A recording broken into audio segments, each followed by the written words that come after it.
And now, weighing in out of the blue corner, Josh the Pug Thompson. 100%. And on the other mic, he weighs in from the red corner, Big Jan Blachowicz.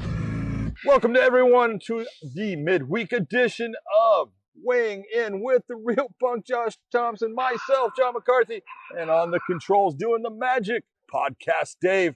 We are here midweek getting ready for a Bellator show, have a UFC that's coming up on Saturday with Glover Teixeira versus Thiago Santos on his comeback fight from those knee injuries and losing to John Jones. Got a lot to talk about, brother. We have a lot to talk about. I mean, we sat down with Corey Anderson yesterday in the fighter meetings. I actually interviewed him again this morning.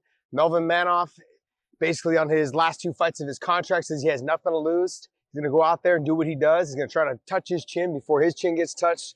I mean, I am ready for this fight. I was very skeptical. I guess what it is fight week. That fight week, like, aura has something to do with it. Because when I heard they announced Melvin Manoff fighting him, I was like, I was hoping for like maybe a Ryan Bader or maybe, a Machida or maybe someone else in there. I was hoping for like one of those top 205 pounders in Bellator. You're trying to take it easy on poor Corey. Nah. Damn. I was, in my mind, I was thinking like that was kind of where I was looking at. But now that I'm here in his fight week and I see like Melvin's ready. He's ready. There's a bounce in his step and there's something about it right now. He's just like, look, I have 2 fights left on my contract. With a win over Corey, hey, I might rethink this whole thing. I might rethink like I got a couple more left in the bag, which I wouldn't blame him. But I mean, look, bottom line is, how nice would it be to go out, knocking out the number 4 light heavyweight in the world, and then, maybe getting one more fight in the Netherlands and Holland for him to fight, because that's where he wants to retire. He wants to retire there. Well, he does want to retire there, but I've talked to him because he's such a good guy, and I love his son because his son is his inspiration. His son is crazy. If you've never seen Melvin's little boy at fights, he is going and throwing shots during the fight. He's yelling at his dad, and his dad showed me a video that his son sent where he's singing Melvin's walkout music and stuff, and he starts screaming to him about, "You're gonna win," right? And he goes, "I can't lose." He goes, "Look at this," right? And so he's got his reasons, but the one thing if you look at with Melvin is we know he's gonna come to fight. Yeah. So you just take a look at everything that he's done in his career. He's explosive. Has he been stopped? Absolutely, he's been stopped. But he's very emphatic in the fact that he goes, look, he goes, I'm not saying I haven't been beat. I have been beat. He goes, but I was beating every one of them. He goes, take a look at Robbie Lawler. Take a look at these fights. He goes, the only one that I will say I was losing that whole fight, Gegard Mousasi. Yeah. He goes, that's the only guy. He goes, everybody else, he goes, yes, I can get taken down. My wrestling sometimes wasn't good. My submission game wasn't good, and I got beat. He goes, but it wasn't because they beat me up. He goes, I was beating all of them up. He goes, and then they did their thing. I couldn't stop it. That's my fault. I get the loss. It is absolutely a loss. But he goes, I'm not coming there to be anybody's stepping stone. And I'm not coming there to introduce anybody as, ooh, you're the new guy in Bellator and we want you to go somewhere. He goes, I'm going to knock him out and prove that, you know what? No, I am no one's stepping stone, and I love the attitude that he brings. Yeah, you have to think in terms of he has fought the who's who in kickboxing, and he's fought the who's who in MMA. He's fought everybody. I don't think there's a person that's going to step in that cage, and he's going to be like, oh wow, that guy. It's not going to happen, And when you have someone like Melvin Manoff, who's fought all those guys, it makes it easier for them, I think, step by step. Look, for me, as I got older, I was like, man, I got a little bit more anxiety that came with it. I don't know what happened. Maybe I'm a one-off. I don't know what it is. No. But you got smarter. With just him, the way it is. It's something in him that makes him want to keep going and keep going. I mean, we've seen it in a lot of like pro boxers, Evander Holyfield, Muhammad Ali. They just loved the spotlight. They loved the competition. They loved it all. I was never that person. I loved it, but I loved it until I realized, okay, look, if you're not going to be champion, okay, But with Melvin just, you can tell he just loves being in the game. He loves walking out to that cage. Today at the weigh-ins, we had our weigh-ins on CBS Sports today. They show he's bouncing around in front of Corey. He does that all the time. And he's letting him know, even though Corey is probably a good 3 or 4 inches taller. Oh, and easy. Easily. More than that. But with the bounce, With the you bounce, couldn't you can't really tell. tell. You couldn't really tell. That's why he does it. So, It's like, I'm not going to give you anything. I'm going to bounce. Yeah. You'll never know exactly what I am. so I really think this fight comes down to who can implement their game plan the best. Corey's going to have to wrestle. He's going to have to use his striking to get in and close the distance. His size will be a big factor. Melvin's a 185-pounder going up to 205. Oh, we just lost some lights, guys, so bear with us. You know what I mean? So We probably look better now. I know we probably do. I know I do. In the dark, I look way better. Yes, please. So we're gonna get these guys. They're gonna turn our lights on for us. Yeah, look at. We got to just get in touch with you. Does that work? Oh, that's beautiful. How's that work for you? Beautiful. Is it Ah. beautiful? Yeah, I look beautiful, not him. You guys Be are honest. Come on, awesome. let's be Thank honest. you guys so much. Yeah, so we lost the light in the background. They were setting up It's some all right. stuff. We had so it covered. we got it covered. Thanks, guys. So, it's been fun watching Melvin walk around with that little bit of like that. I don't want to say arrogance, but that confidence of like, if I get to his chin, or I get to his calf, or those leg kicks, it could change the dynamic of this fight. Well, he's already said, he says, look at you. There's a couple of things you can look at. He goes, look at his style. He's very heavy on that front leg. Yeah. He goes, what a shame. And you go, all right. He looks at it. He goes, look at all the pressures on Corey. He goes, he's the guy coming in. He's got the big ranking and everything. He goes, the pressure is on him. Corey in reverse says, I don't have any pressure on me. He goes, I think the pressure is on Melvin. He's got to kind of stand up for Bellator. I'm the new guy coming in, and he wants to prove something, and he wants to prove that I don't belong. He goes, I just have to go there and do my thing. I go there. I don't have the pressure of having to impress anybody. I don't have the pressure of the fans. I'm just going to go fight to win. I don't look at it that way though. Neither John. do I. I look at it as in terms that Corey has the pressure, and the reason why is I've been Of course he does. I've been in Corey's shoes multiple times, from UFC to Pride to Dream to to Strikeforce to back to the UFC. Like all those promotions, there's a lot to be. It's really hard to get into that promotion with a win. Like I've seen in the past. I think it was Quentin Jackson and Marvin Eastman, but Quentin didn't look good that first round. I think it was towards the end of the second, right? I think in the middle of the second, I think he ended up beating Marvin Eastman. Yeah, I did that. But in that so first, I think I would remember. Yeah, he knocked him out, but he was having problems. He was having a hard time with him in the beginning, and then he finally caught him on the chin. It was lights out. In fact, they wanted to put Quentin against Chuck right away, and Quentin said, "No, I need several fights." He wanted a couple of fights to get used to being back. Well, actually, it was his first time in the UFC, and they didn't give him that chance. Yeah. But that's the thing is, and there was a reason they didn't give him that chance. They didn't want him to be comfortable. But that's the thing is, when you go into a new promotion, and I actually interviewed him today, and they'll probably show it on the broadcast tomorrow. Is that you have a new contract, you have a new promotion, you have all eyes on you. You have all these new people that work for Bellator. That is the hype real? They want to know, are you as good as we paid you to be? You know what I mean? And that's kind of what the idea is. It's no different than I think when you're a top baseball player, a basketball player, a football player that goes from one team to the next, they're like, okay, look, we paid you all this money. You need to produce.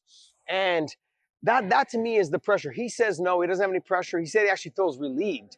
He said he feels free, that he's not under the UFC banner anymore, that he can just be himself. The other thing is, I think I think it will play a factor is there's no crowd. Being comfortable with no crowd, that makes a little bit of a difference, I think, for him. Like, there's no one to impress. He's never been someone to want to impress people anyways. Well, he basically, in talking with him, he said that he had to alter his style. He had to alter who he was as a fighter to try to please people to get that next fight that he wanted, because he wanted to try to be exciting. He goes, and in trying to be exciting, sometimes I had spectacular wins. He goes, but I also got some spectacular losses based upon I'm not fighting a smart fight. He goes, with Bellator, he goes, I'm just going to fight smart fights. And you look and you go, I can't blame you, dude. Yep. That is exactly what you're supposed to be. This is, fighting is a very selfish endeavor. As the fighter, the training that you go through, what you're putting to the side to get yourself into that position, to be successful in the fight. And then when you talk about the fight itself, if you go out and you try to do something that is going to put you in danger when you don't have to be in danger, it's just not smart. Yeah, I guess you have guys that are willing to do that and take risks at any cost. You look at someone like Anthony Pettis, jumping off the cage, jumping flying knees. Those are like He is exciting, though. Yeah, he is exciting. Yeah. But there's guys that feel like they can get away with that type of stuff, whether it's a speed factor, whether it's just a technique factor, whatever it is, wrestling ability to stop from being held down. Those type of things play a factor. With Corey Anderson, you can't change who you are. And the bigger you get, it's harder to do those type of things. And when you have a promotion that is kind of like pushing you to kind of do that. And the thing is, and look, this is no way a knock on the UFC because it's actually been their business model is to have those conversations like Dana White does in the back. He does in the and back. say, hey, do you want to be a fighter? Yeah, hold on. Every show he used to pull the fighters together, put them in the stand. He says, I'm going to give you at the time it was $50,000 for the best knockout, $50,000 for best submission. You know, he says, we want exciting fights. He goes, put it out there. You know, put on a show because, you know, and I don't blame him for doing that. I agree with him. That's he's the promoter. The better his fights are, the more people want to watch them. And so that's just, you know, par for the course for everything. But as the fighter, you know, sometimes when you're facing that guy that, you know, I've got to be careful with this guy. We'll see some fighters say, I don't care what he says. I'm just going to go do my thing. And then they can get kind of labeled as, he's kind of boring. You know, when you're fighting a top guy, it's not easy. And you've got to look for the mistakes or you got to look for the openings. And they don't come that often when you're fighting another top guy. So it's a tough situation. He had brought up that he was changing who he was as a person. His mama called him and said, hey, that's not who I raised. You better get your shit together. He reminds me so much of Evander Holyfield. I mean, I've been friends with Evander, and Evander's just a wonderful human being, but Evander's got more stories about my mama said. You know, and you look and he's got the same thing. Oh, my mama called me. You know, and it's like, well, you know, you gotta look and say, well, what's important? You know, it's important to be who you are. Yeah. You know, and if being the mouthy guy is not your style, then don't do it. You know, I understand why some guys do, and it does sometimes bring them into another level, and it brings an excitement. And some guys can turn it on and turn it off. You know, let's just be honest. The guy who sits in this chair right here, Chael is magical as far as being able to turn it on and be the bad guy. Yeah. You know, and he's just fantastic at what he does. But if you truly know Chael, you know that's an act. Yeah. And he can do that.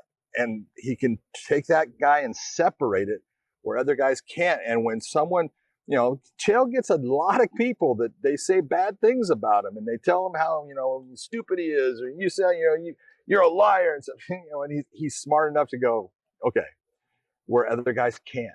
They take it personally and stuff. And that's that's the day and age of where we're at with social media and stuff.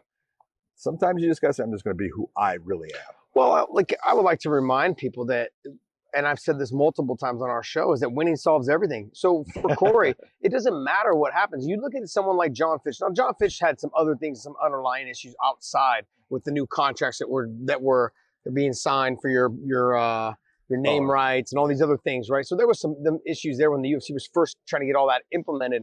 He refused to sign the contract. That was a big reason why they didn't like him. He wasn't always the most exciting fighter. We all can agree on that. And he is one of my teammates, and I'm not being a homer. See, I'm telling you guys. But it really just came down to the fact that John got to a title shot based on the fact they couldn't deny him anymore. Yeah. You know, and then that really is what it comes down to. So if Corey wanted to stay in the UFC, he could have stayed in the UFC and he could have just continued winning and continued his winning ways and then went on to probably potentially get a title shot, you know, down the road.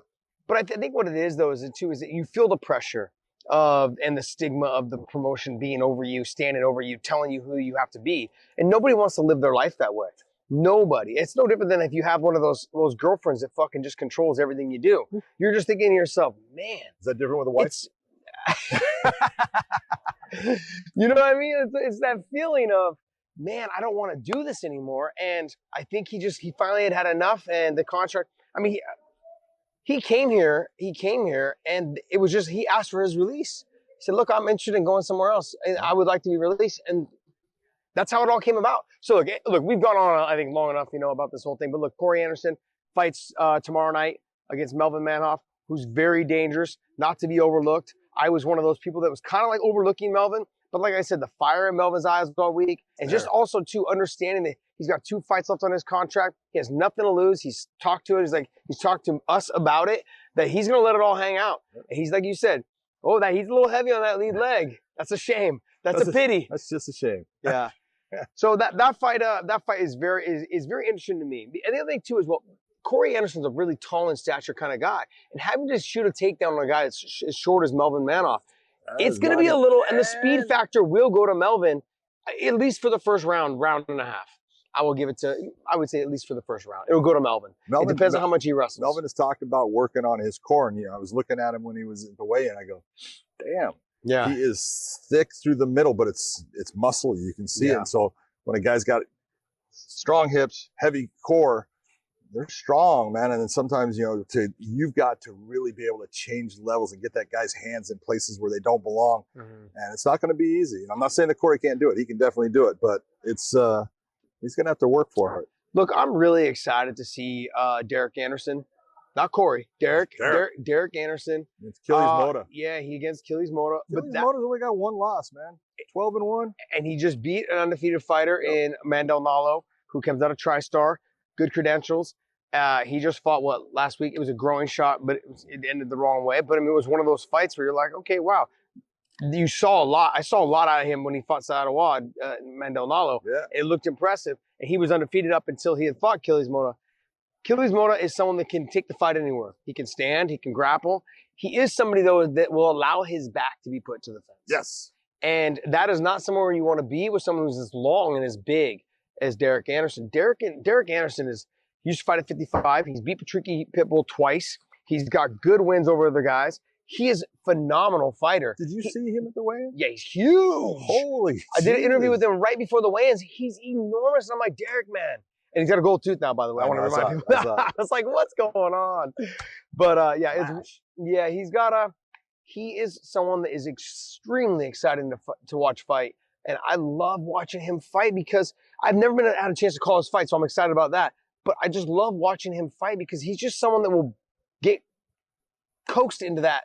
Bite down on your mouthpiece and let's throw. Yeah. When he has all the tools to take the fight anywhere he wants to win the fight and win a smart fight, like Corey would like to do. Corey Anderson would like to do. But Derek doesn't want that. Derek's like, nah, let's get into this. Let's throw down. And he's fun to watch. And so I think if you guys are sitting at home, you're like, hey, what fights am I going to watch tomorrow night on CBS Sports? That fight is the opening fight on the main card. I would suggest you tune in right from the beginning and you watch that fight for sure. That fight to me is going to probably steal the show. There's also one on the prelims as well. We'll talk about in a second here. But that to me is on the main card. The Achilles Mota and Derek Anderson fight is the fight Achilles to watch Mota trains with Glover Teixeira, and they were able to train together since Glover's got his fight this Saturday coming up. And he said that was really important for his development stuff. And he knows about. Sometimes he allows his back to get to the fence or even allows guys to take him down because he feels so comfortable on the ground. But he says, I can't do that against Derek Anderson. And I love Derek Anderson. He's a surfer kid from Southern California is the way I look at him. I call him, he's the perfect, he's the guy that the SEAL team is looking for. I mean, he's crazy. Yes, he is. He will do anything. He's an incredible athlete. He's called barbaric. I also call him CQB for close quarter battle because if you hit him, he's going to stand there and trade with you. That is just part of who he is. Yeah. He can't get himself out of it. And it would be smart for him not to do it at times, but it's just part of, his makeup. And that's what makes him fun to watch. It's funny. I was doing a comparison with some of the guys earlier and I was like, who he reminds me of? Because when I interviewed him right before the weigh-ins, he reminds me a lot of Luke Rockhold. And not because they're surfers. Why do you do that to poor Derek? Not because they're surfers, but they both have a good look to them. They're both physically built like specimens, long and lanky, both really good athletes. And they both have that I'm just doing this for fun kind of attitude when it comes to fighting. And I'm like, this is not something you just do for fun. Like there's something wrong with you. And I know, I did it for years. That's really what Derek's done though. Yeah. He says, I do it for fun. It's just something I can make some money at it, but I do it because it's fun. And now he's finally saying, I got to take it serious. I need to make my move. I want the belt. Yeah. And so we'll see what he does because I think both of our opinions, our biggest complaint, you don't fight enough. And he's had some injuries. He had a motorcycle injury, had a car accident, and so some of the things on the outside have taken him away from the cage on the inside. Yeah. But if he can get in some fights, man, you could see him fighting for that title. Yeah, the thing is he was supposed to fight 3 weeks ago? I think it was about 3 weeks ago. Yeah, against Paul Daly. And Paul Daly has pulled out of this fight twice now against him. And what did he say in the interviews? When we talked to him, he said, I feel like it was more of a victory for me to win that fight than as if I beat him up. Yeah. And I said, really? He said, he goes, you know, I went and talked to him because he didn't even want to look me in the eye. He goes, Wow. I know. He goes, he pulled out on purpose. He was afraid. I went, whoa, you're saying Paul Daly was afraid? Yeah. He goes, I can see it. He was afraid. I'm like, okay. You know, Yeah. I'm not saying he was. I don't know how much I believe that. Yeah, exactly. But, But you know, that's what was said. Yeah, that's exactly what was said. And he said it. He repeated it again today in the interview I did with him before weigh-ins. Okay. It's I don't know how much I would believe that he was afraid, but I do think that there may be something to it. Like, hey, Paul had a rough cut. Yeah. I just didn't feel like this is probably not a good time to try and take this fight. That might have been it. The other thing is, well, what? Paul's 38 years old, I believe. Yeah. Yeah, he's somewhere 37, 38 years old. He's getting up in age, and you start kind of questioning. He's had a lot of hard cuts. And when things don't go your way, like a weight cut, you're starting to it starts playing in your mind. Like, okay, look, maybe I am getting older. This is harder than I thought. You know, who knows? But it really just comes down to, I think Derek Anderson's coming off of something where he feels extremely confident because someone like Paul Daly, this is the second time has pulled out of a fight with him. Yeah. And let's not forget, I don't think the MVP fight was something that was canceled. It was just canceled. Period. Canceled. Yeah. So it wasn't anything MVP did.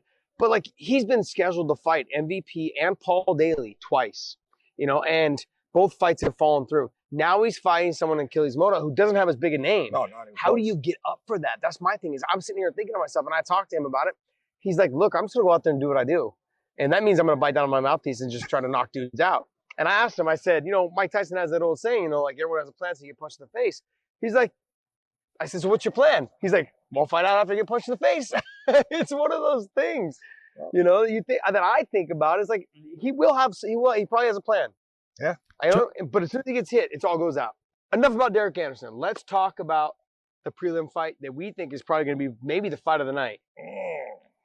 You're talking about Alex Easy Polizzi against Julius Anglickas, who, dude, that dude has got 0% body fat. I hate that dude. So he looks just like me then. No, he looks. You are a chub muffin compared to that dude. I've gotten so fat, man.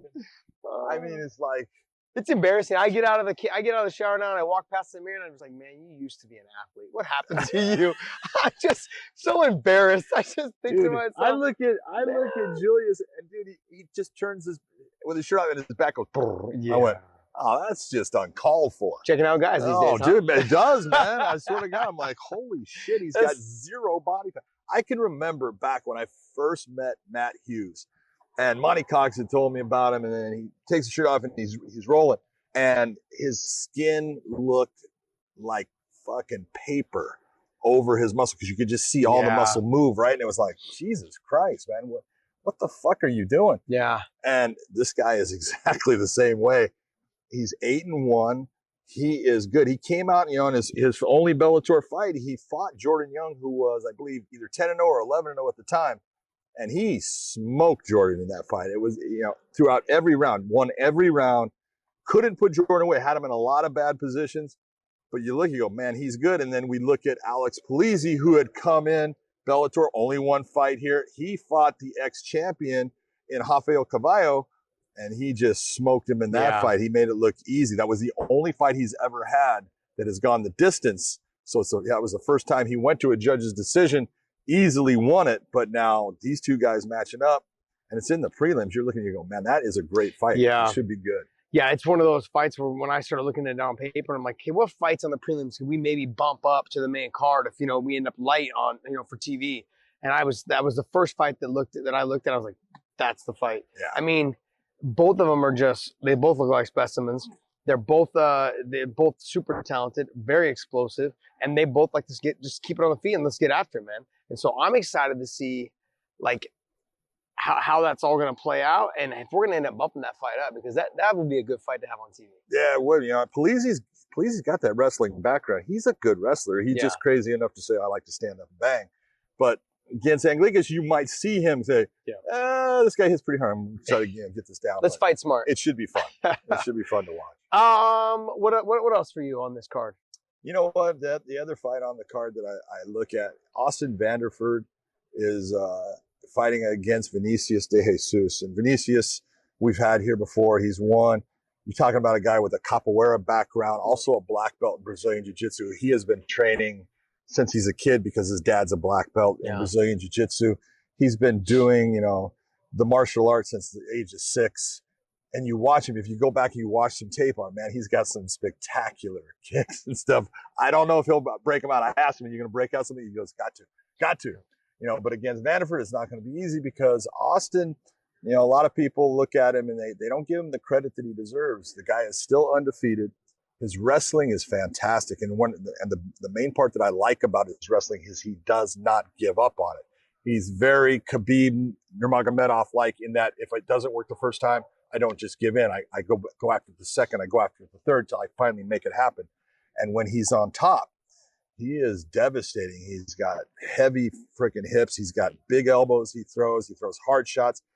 He's taken out guys that are black belts in Brazilian Jiu-Jitsu in grappling tournaments based upon he's a good grappler. He's been in, Chael's got the submission underground. I've watched his competitions there. I don't call them fights, but he's had his competitions there. Thank you for not doing that. That's embarrassing to me. Well, it's just I really feel offended when they do that. But he is that good. And so that's a really good matchup because it really depends on, I know that De Jesus believes that even off his back, he can submit Austin. I don't think so. I think Austin is that good on the ground where you're not going to submit him. He's smart with submissions. He understands them. You're not going to catch him in that mistake.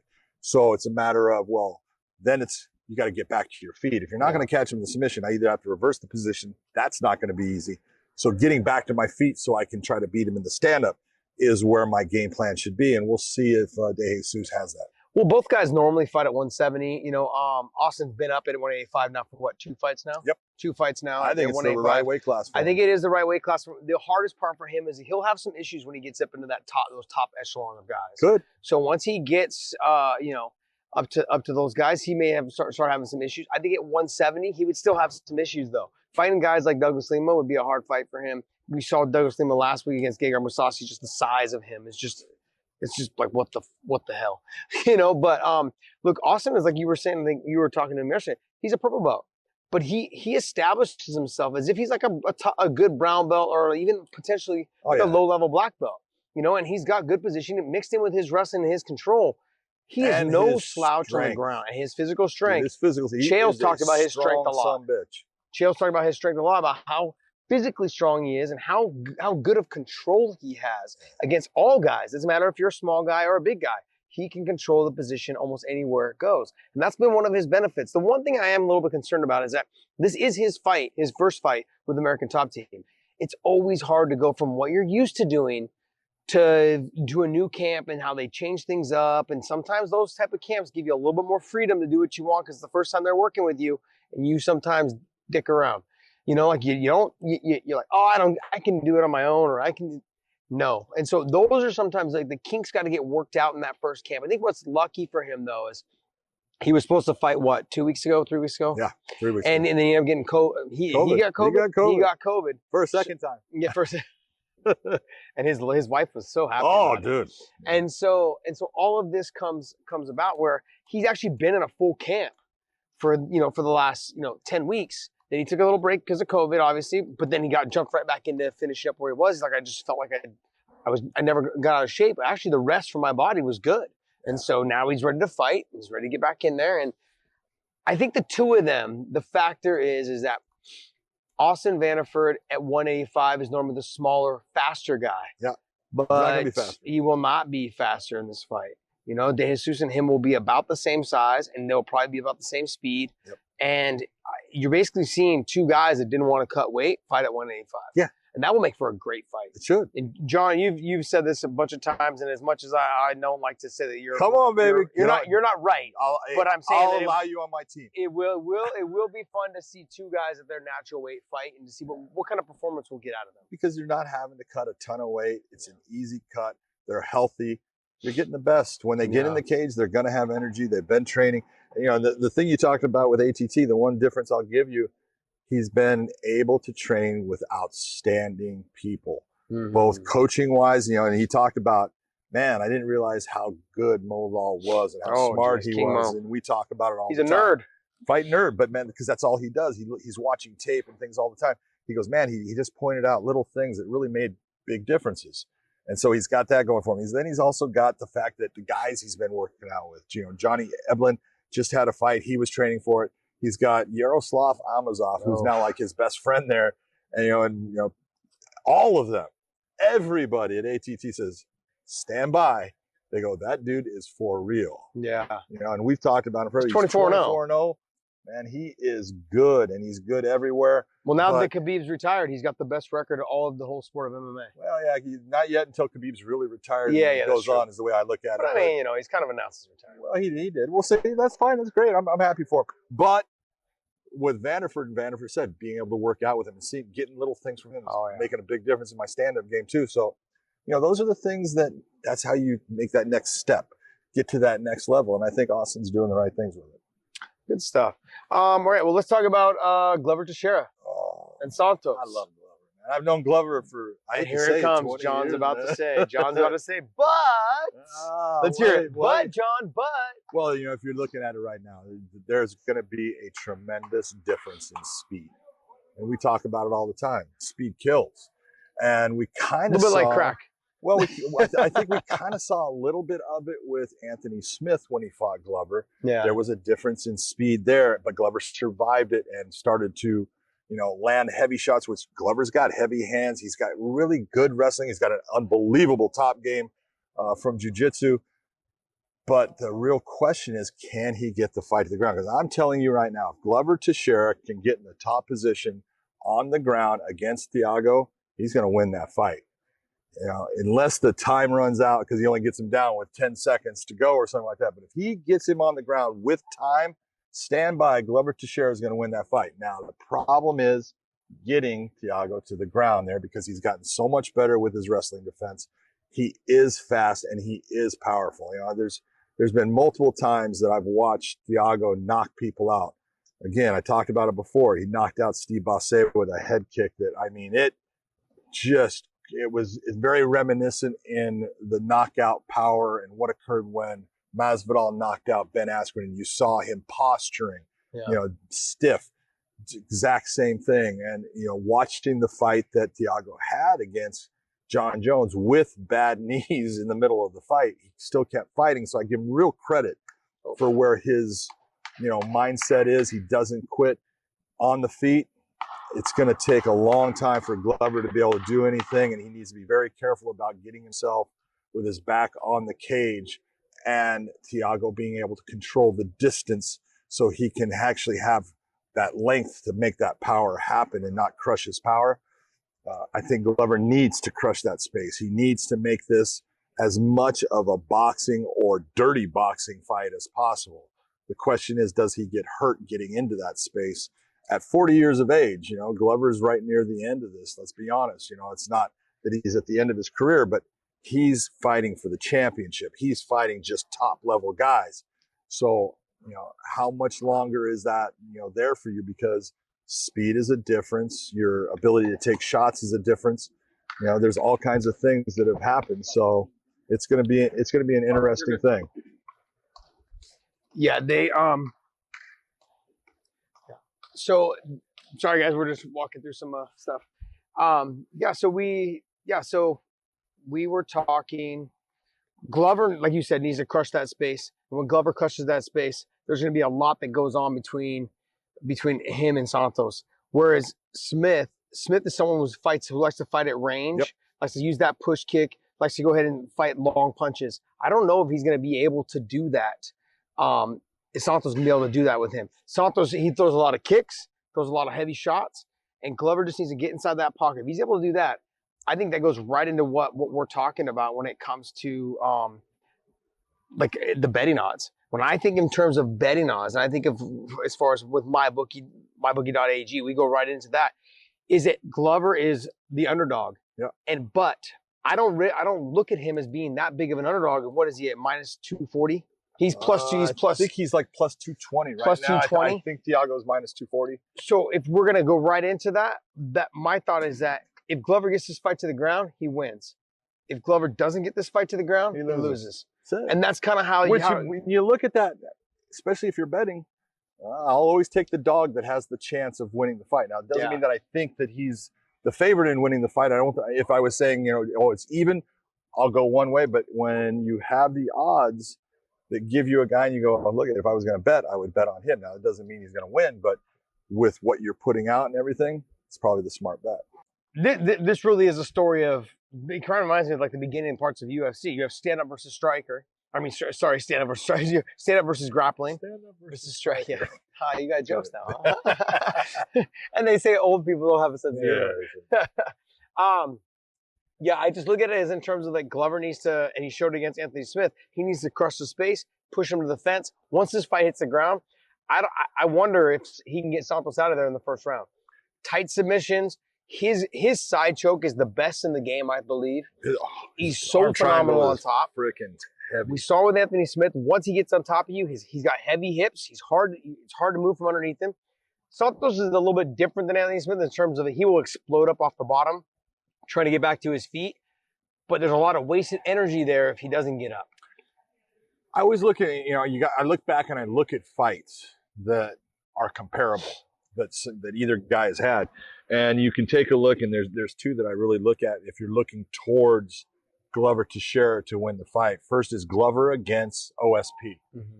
Glover fought Ovince Prue, and look at, if there's one thing that OSP is, he is athletic. Yes. Super strong, super explosive. Sometimes a little lazy in fights as far as, doesn't, extend a lot or takes his time and then all of a sudden explodes and wins the fight. And yeah.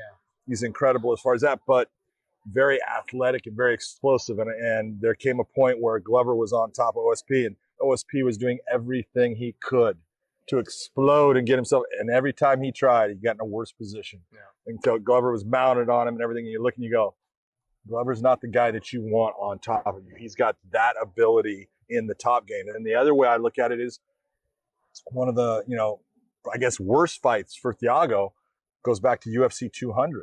He fought Gegard Mousasi. People don't remember it because it was a preliminary fight on that card, but Gegard Mousasi took him down and submitted him in the first round, pounded him out, to the point where the referee stopped the contest. And you look and you go, it's showing. I don't care, when you have this ability that Glover has of controlling, and that's what Gegard has. And Thiago showed, man, if someone's that good, now that was at 185, this is at 205. But when you've got a guy that can control the top position, is that good at it, that heavy that you can't get away from him, you can't get to better positions, it makes it tough. And so, like I said, if it hits the ground and there's time, I think Glover Teixeira is taking the fight. Yeah, I would have to agree with you as well. I mean, Glover just got to avoid those first initial onslaughts. We've seen Santos have good cardio throughout. You saw it against John Jones. But is he in that good of shape with his first fight back? You can't simulate fight shape. And coming back after almost over a year off and getting back into fight shape and understanding what the fight shape really is when you get in there. The other part is this, because he had two knee surgeries. And we're not talking just a little arthroscopic with as far as cartilage. We're talking he has ACLs go. So he probably limps around a little bit like you. Is that, yeah, probably. Is that going to play? Maybe it will have no effect in his mind at all, but maybe when he takes that step, and if you've ever had a knee injury, anybody out there that's had one, you take that step and all of a sudden you feel that pop. The first thing you're thinking is, oh, don't tell me. Yeah. Don't tell me it just happened again. But, and it doesn't mean that it did. It just can be scar tissue and things like that. But it's like, those are the things you have to get through, and you have to just let those things go. And hopefully he's in that position. All right, so we're going to start a segment called Weighing In on the Odds. We're going to give you our adjustments right now on these odds, and go to mybookie.ag or .com, mybookie.com. Use the promo code Weighing In. They will match and double whatever your initial deposit is. So you put 100 in. If you use the weighing in. If you're using the weighing in code. Yeah, you have to use the weighing in code. If I put 100 in, they give you another 100, so you have 200 to gamble with. Nice. All the way up to $1,000. If you put 1,000 in, they give you another 1,000, you'll have 2,000. So go ahead and type that in, mybookie.ag or mybookie.com.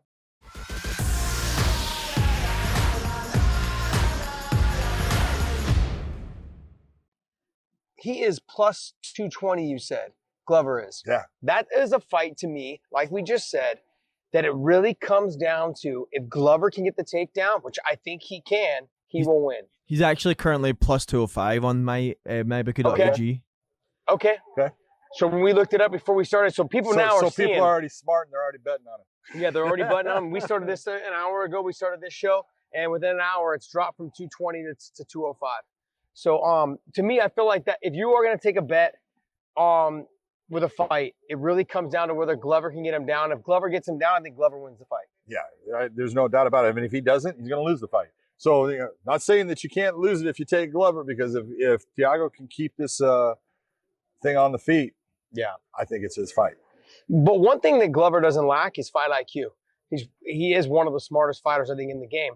It's just that he is getting older. Him crushing the space sometimes takes a little bit longer. He sometimes will absorb shots more so, which scares me a little bit. But if I'm going to bet on something, I have a chance of potentially doubling my money, I would say take that. I would take those betting odds. Then there are the times when there's fights where you go, man, even though those are good odds for somebody, and I know that guy, I don't think he's going to win that fight. And if I look at one of those on that card, Andre Arlovski is fighting Tanner Boser.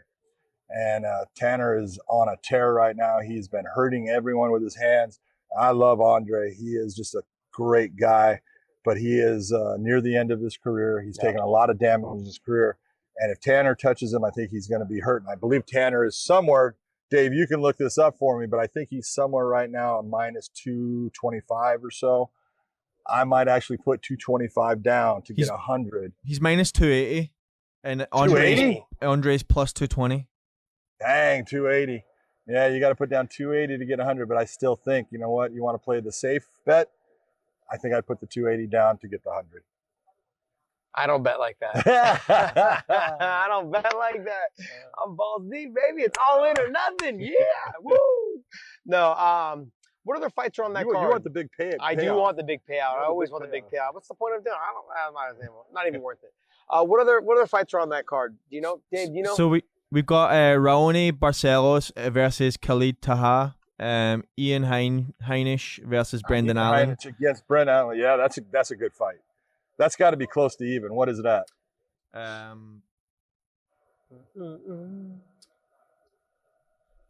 Sorry, guys. I'm just trying to find it because I'm scrolling through. No problem. I would say Ian Hainish in that first fight. Ian is tough as hell, man. He is. It's minus 115 even. Minus 115 even. Yes, even fight. Even fight. So, that just goes on which style you think is going to be the best. Is it going to be Brendan and his stand-up being able to hurt Ian, or is Ian going to be able to wrestle him, get him to the ground, get on top, and ground and pound him? It's a quality opponents, quality fight. That should be a fun one. Look, we have a lot of good fights this weekend. So you have Bellator Thursday night on CBS Sports. Check that out. We have also the prelims will be on Bellator YouTube channel. They'll be on Bellator YouTube channel as well, so you can check those out there. Like we talked about, this is the one good prelim that we are very excited about. Check that out. And then obviously the UFC is on Saturday. So we will see you guys on Saturday night, and hopefully you guys enjoyed all the shows. Hey guys, just real quick. So on Sunday we missed breaking news that came out where Dana said that Israel's going to fight Jan Blachowicz for the 205 title. That's right. And then he also said that he speculates Khabib is coming back as well. Yep. Okay, so Izzy and Jan, I think it's a perfect fight. If Izzy's going to go up in weight, it's the perfect fight for him to fight. Yeah. The speed, the reach, the range. I mean, sure, Jan is a big guy, but he's slower. Yeah, and he's mainly just a straight boxer. He's a striker. He's just a striker, but mainly a straight boxer. The kicks will be a huge factor. The speed will be a huge factor. And the style of Izzy, I think, is going to be too elusive for him. Just a sniper comparatively. That's where I look at it. If I'm going to take a guy in a fight and I look at it and say, all right, who's going to win this? You've got to have as the guy that is Blachowicz, the straight basic boxer in MMA, not a guy that's really known to take people down, that doesn't have that big pedigree of competition behind him and able to do it. Not that unbelievable submission guy either. A guy that wins by knockouts, ground and pound. Mm-hmm. Izzy's not the guy to get that win against, man. And, Izzy is, I can just tell you, man, he is so slick when he is fighting. And you take a look at what he did with Paulo Costa. I'm not saying that Jan is going to fight that same type of fight, but there was a reason that Costa was fighting that fight, because Izzy made him. Yeah. All right. That is, you can sit there and say anything you want. When Paulo went in, he had a game plan. That game plan fell apart fast based upon what that guy across from him was doing. And if you go back and watch it, it was art. He just systematically broke him down, picked him apart, made him step into areas where he was waiting for him, smacked him. I honestly think Izzy's going to have 2 titles, man. If I was with Blachowicz at this time, I said that's not the fight that we want right now. I don't care about the middleweight. I want my light heavyweight guys, and I would have tried to force him into that. But this is a fight he wants, so good for him. I think it's a horrible fight for Jan. But the other thing as well is this might be that little coaxing of John Jones. Yo, come to Poppy. After he beats Jan, he's gonna say, "Where you at, bitch?" He's going to be talking about John Jones. Come get it from me, Poppy. But it's not only that he's taking what was John's. Yeah. The guy is brilliant as far as playing the mind games. Perfect timing. He just does things and you look and you go, God damn, that's good, dude. And John has had his own little thing with him and stuff, but John dropping that title down, Jan winning it. And if Izzy gets that title, you don't think he's going to just screw with John. Oh, for sure. He will absolutely screw with him. And so you look and you go, hey, that's what this game is all about. Part of it is psychological. And Izzy's got that part of the game down too. Well, the question is, will we ever see John fight at heavyweight? Like, look, if Izzy wins this fight, John hasn't fought yet at heavyweight because he said he wanted to go up and put the weight on naturally. I don't know what that means. But he wants to go up and put the weight on naturally. And he wants to go ahead and be prepared to fight at heavyweight. Yeah. I understand that. Yeah, totally. But if Izzy just wins the title at 205 after beating Jan, I can see John saying, you know what? There's no reason for me to go to heavyweight now. I got the biggest fight I could ever get right in front of me at the weight class I belong in. If you're John, you can't do that. You can't do that. You can't do what? You cannot allow someone else to dictate what you do in your career. You've got to make smart choices. Look, and John can sit there and simply say. That's the story of John's career. Letting somebody else dictate what he does. Simply say, what are you talking about? I was in the light heavyweights forever, and I beat everybody. And you, when I freaking told you, come on up here, you said no. Yeah. You weren't ready. So I then went, and I'm moving myself up into the heavyweight division. And as the heavyweight, I have to put on weight. So that's what I'm doing right now. You go ahead and play with your little light heavyweights now. I'm going to win the heavyweight title. When you're ready to come face the big boy, then step on up to this. No, Come on, you got to be smart. No, I agree. He's got to be smart. But since when has John Jones ever been smart? Okay, let's just be honest. John Jones. Don't put me in these positions. John Jones will go back down to 205 if Izzy wins the title. He will. He will chase. He will chase the money. Don't chase anyone. And he will chase Izzy because Izzy now is a don't chase anyone, John. No. Israel Adesanya is the bigger name. Israel Adesanya is the bigger name in this sport right now than John Jones. He might be. I think he is. He might be. Yeah. Yeah. It's scary. Go ahead. Tell me I'm right. You're right. I know. Might be. Might be. I love it. How did those words taste? How did it come out of your mouth like vinegar, huh? Yeah. All right, so Podcast Dave, what you got there? You said the next. Oh, Dana. Khabib. Dana White announcing that Khabib may not be retired. Well, I think there's 2 things we need to talk about. Did you listen to Dana as far as his comments on Anderson Silva and Uriah Hall fight? No, I did not. Okay. And I'm not saying Dana was wrong, because he actually was pretty, very bluntly honest. Well, talk to me, Goose. What did he say? Well, first off, he said that, Anderson shouldn't fight anymore. Yes. And I agree with him. And he's saying that any athletic commission or any promotion that would have Anderson fight, that they're wrong, and that would be disgusting. And you know what? I think he's on the. He's right in there. I don't normally agree with him, but it's not so much Anderson can still fight. It's, can he fight at the top level now? No, we've kind of proven it. Now he can't. He's slowed down. He can't accept the damage like he could before, and so he's a different fighter. But he was brutal on Uriah Hall. Yeah. Brutal on him. Like I was, and I got brutalized in our comment section last week. He was brutal on Uriah Hall, and I was like, man, what did he say? Well, basically, what I said? He was saying Uriah Hall was, just standing there, not doing anything. This is your opportunity. But you got to be honest and look and say, man, he's fighting Anderson Silva. Anderson's not stupid. Anderson knows how to fight. And Anderson was doing a great job of controlling distance. And you know, when you have a guy that is good and you go in and you think that you're going to be able to do certain things and those things don't work out. And every time that you're throwing, it's missing and you can't get that distance down because of what they're doing. You got to figure it out. And it takes time. And sometimes you won't figure it out for the entire fight and you're going to lose. But, you know, Uriah went out there and he got the confidence finally at the end of the third round when he hurt Anderson. Then he came out and finished him. And you got to look and say, hey, he's a good fighter. Yes. Do I think he's... I never said he wasn't. I think he's got a confidence issue when he steps in the cage. I do. And it's always the question of which Uriah is going to show up. But, you know, he did show up in that end of the third and that fourth. When he finally got that distance and he figured things out, he made things happen. You know, I felt bad that, you know, you have your boss sitting there basically saying, you know, we give you the, you know, top people and you don't do anything. Well, that's the story. That's the story of Dana White's career, though. Dana White has always been that way, and that's how he gets the best out of his fighters. He gets them to rise to the occasion because he cattle prods them in the ass with comments like that, and we've seen that. That's a sharp cattle prod. It is, but he's gotten away with it for years. Certain guys that haven't conformed to that have left the promotion. This is why we have Corey Anderson. He didn't want to be part of that. He didn't want to be cattle prodded anymore. He didn't like that. And so when we're talking about Uriah Hall either needs to cut bait and go somewhere else, or he needs to just bite down on his mouthpiece and start throwing punches. Because look, there wasn't anything in that fight that showed me he couldn't land. He was comfortable with just throwing ones and twos. I agree. When he threw the 3 and the 4, it landed. That's when he connected. That's when he connected, and that's when he dropped him. And so I got more on him about the fact that, like, I'm all for showing respect. I'm all for it. My whole career, I felt like I've showed so many people respect that I've fought. I have no ill will towards anybody that I ever fought.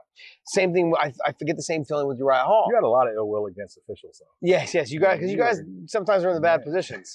But the bottom line is that there's no one ever questioned. I've never questioned Uriah Hall's talent and his ability. You cannot question talent that. Is incredible. It's the fact is I won't even say it is kind of his mental, but it's like just throw the combination, even if you don't think it's going to land. And that's one of the hardest things to teach a fighter. I would, for the longest time myself, and I have other guys that we've worked with and trained with, have been in AKA, there's been the best guys in the world. We get in a habit with little gloves in MMA of just throwing ones and twos. Because you know that if you get hit with one, it can be over. And it can be over fast. You have to force yourself to throw that 3, that third punch, or that third kick, or whatever it is. You've got to force yourself to do it. And Uriah he showed him too much respect in the beginning, and it wasn't going away until he actually caught him at the end of the third. He would have done the thing. He would have done the same thing the whole fight had he not dropped him at the end of the third. We'd still probably be watching him stick and move now. How many times have you been sparring, just sparring, I'm not talking about your fights, and you step in with somebody that all of a sudden they're just tagging you and everything you throw just misses? How many times? It's happened. Because it happens to everybody. It's happened a lot. But here's the thing: how frustrating is it? It is. And how much time does it take for you to figure them out? Sometimes just a little, and sometimes you don't figure them out for a while. Well, no. Here's the thing, though, is that I never allowed myself to be put in that position for too long. It went from getting tagged for 30, 40 seconds of like, oh shit, this ain't going my way. Let's change this up. Let's wrestle a little. Well, no, you're right. I'm just talking sparring wise. I am too. You know, no grappling. I'm mainly talking sparring. We're just doing stand up. Yeah. You're stuck. Oh, yeah. I never really just did stand up. I've always like, hey, this is MMA. I'm not just doing just stand up. I'm using every tool I have in the box to whoop this dude's ass. I don't care if it's sparring. I don't care if you're the 125-pound guy in my gym. I'm gonna squash you dead. Like that's really the reality of what Uriah needs to think. AKA flyweight champion, Josh Thompson. Yes. I might have lost that title towards the end of my career. Those little guys are tough. Look, they're fast. They are fast, and they're super elusive, man. Like you throw a punch on it. Anyways, it really just came down to, to me, it came down to, and it showed at the end. And I think Dana, like I said this on our show last week, Dana has a thing against when people are the way that Uriah was at the end. And I said, Dana's probably going, look at this guy. Well, Down there crying, like, I'm sorry, I'm apologizing. As a promoter, that's not what you want. it's not what you want. I mean, like, it's just, I'm just saying. It's okay like, to see if the guy's okay. Yeah, it's okay to see if the guy's okay. Hey, a lot of respect. But I think part of it is that Dana had so much in expectations when it came to Uriah, based upon what he was doing, based upon what he was doing when he was in the Ultimate Fighter, all the way up to when he fought against Kelvin Gastelum in the finals. That all of a sudden it all kind of fell apart for him. But I think Dana at that point was he was riding high with Uriah, and now it's like you're never going to be that guy. Yeah. And so he just dismisses him. We've seen this multiple times with other guys, though. Yeah. It happens a lot. Yeah, and it really, it's hard. We were just having this conversation when we were walking down here. You either are on the good list or you're on the bad list. You get presents or you get nothing. You get a lump of coal. And that's really what it comes down to. When you're there, you either toe the line or you don't. And they're going to push you and cattle prod you in positions that they would like you to be in. And you either toe that line or you don't. Well, the truth of it, they want you to succeed, because if you succeed, they succeed. Yeah. And but they want you to succeed their way. Well, of course. That's what the difference is a little bit. Some guys, it's taken. You can say that John Fitch was not successful the way that they wanted him to be, but he still got to a title shot. But he was still successful. Yeah. And then he left and he went to another organization, became champ there. Then he left and came here and went to a draw. With Roy McDonald. Like, you can say that he was successful throughout his career. It just wasn't the way that they wanted him to be successful. And there was knocks also with GSP. I think that's a big reason why GSP just kind of was like, yeah, whatever, I'll do what I want. Like, he became such a star and made so much money, but he didn't toe their line either. I mean, they started giving him a hard time when he started taking people down. I enjoyed watching every second of what GSP did throughout his career. But the UFC and Dana White, they didn't like what he had become after he lost to Matt Serra. He became a wrestler. Someone just took someone down, held them down, controlled the position, and just dominated. Just didn't take the risk that he needed to take, that they wanted him to take. And he wasn't towing that line anymore. And if it wasn't GSP, then they would have probably tried to brush that guy to the side, or they would have tried to get him beat. But with GSP, you couldn't get him beat. He was too damn good. They tried multiple times. They tried. Yeah, they did. And they weren't successful. And so that being said, like, not everyone can be the way that they want them to be, but you can still have a successful career. And we saw that with John Fitch. We've seen it with other fighters as well. So I don't know. It's one of those situations where I've continued to say, look, winning solves everything. Every fighter, doesn't matter who you are. If Uriah keeps winning, they'll have nothing to say. Even if it's boring, Uriah, just keep winning. Yeah. Just keep winning. True. You may have got from last week's show that you think that maybe I don't like Uriah, but that's not the case. I enjoy watching him fight. The thing is, I don't like the show of respect with the level of competition when it goes up. You're too talented. You're too good. Look, they will respect you more after you knock them out, you help them up, and you say, hey, man, great fight. Leave it alone, man. That's as far as it needs to go, because at the end, no one wants to be coddled either as a fighter, especially after I lost. I don't want you coddling me. Like, I don't want you talking about how great I am. I don't want to hear that shit because I just lost. I want you just to be like, hey, man, great fight. Pleasure sharing the cage with you. And let's get a beer. Like that kind of thing. Like, let's have dinner. Let's catch up sometime. That's it, man. That's the extent of, I think, what top athletes, they don't want that to happen to them especially after a loss, especially after a knockout loss. So that was my take on what I saw last week. And apparently Dana kind of felt the same way. Yeah. And like I said, look, even how I feel, I'm looking at it from a promoter standpoint. I don't want fighters doing that. I want to see the fighters with the killer instinct. Like, hey, on to the next one, man. I'm ready for who's the champ. I want the champ next. Like, that kind of attitude and mentality is what you're looking for from your athletes. And you're not getting that from Uriah Hall. All right, last thing, is Khabib retired or not? Dana says no, he's going to come back. If he is not, it's just the GSP fight. I'm just saying, so that means that there must be some talk and some conversation. I follow GSP on all the social media because I'm a big fan, and he seems to be working out a little bit more hard, like a little bit more intense these days. Well, not only that, but Firas, his coach, Firas Sahab, is he's doing a lot of homework on Khabib now. He's doing a whole lot of looking at him. So There's reasons why he's doing Yeah. that. It could be that it happens. It could be that it doesn't. And if it does, great. I hope It's not happening at 55, and I don't think it's No. happening at 70. I think it's going to happen at a catch weight. It's going to be a Good. super fight. Maybe they'll 165. call it the GOAT title, whatever it is, like a little, a belt like they did with the BMF. But I really believe that if he does come Cool. back, If he gets the GOAT title, remember where that came from.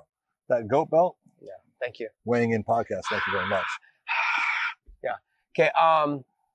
Yeah, I think that is the only fight to make, and that's the only fight that I think he'll come back for. I think that's the only fight his mom will allow him to come back for because that was something that his dad really wanted. Well, his dad wanted him to go out at 30-0. 30-0, but his dad wanted him with to a win against GSP. GSP as his last fight. Yeah. So that is part of the. That's a tough task, even the at whole 39 plan. years old, if GSP was to fight him. I honestly, I would love to see Khabib in that fight, and I Mhm. don't want to see George in that fight. Hmm. I would love to see Khabib get that 30th win. I don't want to see George come out of retirement. He's been out too long now again. He came out against Bisping, and Bisping is a fantastic fighter. People can like him, hate him. I don't care. I did a lot of Michael's fights. He was freaking good. He was. And he was a guy that had a gas tank, man. He brought a pressure. And I will tell you that, before he got hit with a left hook, that Freddie Roach called it out. And before, when I went to the corner, he says, look, he's open for this hook. I want you to, you're going to throw that left hook. That's what he hurt Michael with. That's what he ended up getting behind Michael after putting him down and getting the choke and submitting him.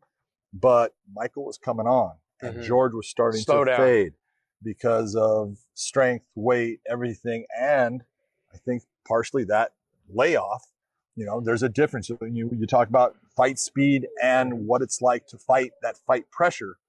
There's a big difference when it's real. And so, Yeah, I don't think it was so much the fight speed as much as maybe that was a little bit of a factor. But I think it was more the fact that he was carrying more weight than he normally is used to carrying. And he hadn't had a full time to really have a full 1 or 2 camps of carrying that extra weight. We talk about it all the time. Guys, I want to go up in weight. You got to put it on the right way. Yeah. John Jones talking about that right now as well. That's what he's doing. If I'm going to fight up a heavyweight, I'm going to put the weight on properly. Yeah. I don't want to say that. But, there's ways of doing it. Let's say he's doing it properly. Yes, he is. Okay, there we I go. think he is. Or he's chasing guys with out of his garage with shotguns. I like that. Great, lovely. I heard there's a lot of people criticizing him. It's like the man is protecting his Yeah, property protecting and his his house. family. Thank you Yes. very much. Yeah. Good job, John. Yes. All right, guys. Well, hey, thanks for joining us for another show of Weighing In, and hopefully you guys enjoyed it, man. Hey, we had a different setting today. We're gonna probably try and do this again next week, in the same place, same location. So hopefully you guys enjoyed it. Same bad time, same Same bad bad channel. And if Same you bad- get a chance, take a look at that fantastic t-shirt. Go to prowrestlingtees.com where you can go to the weighing in, look at the picture of Josh and me, hit that sucker, and come up with some of our fantastic t-shirts that we have available for you. This lighting's really good. We're gonna have to use this a lot. We have 20% off for the rest of the year with code FIGHT as well. Oh, look at that. For the rest of the year, is that all the way through December 31st? Yep. Code FIGHT. So go use code FIGHT, 20% off on the t-shirts.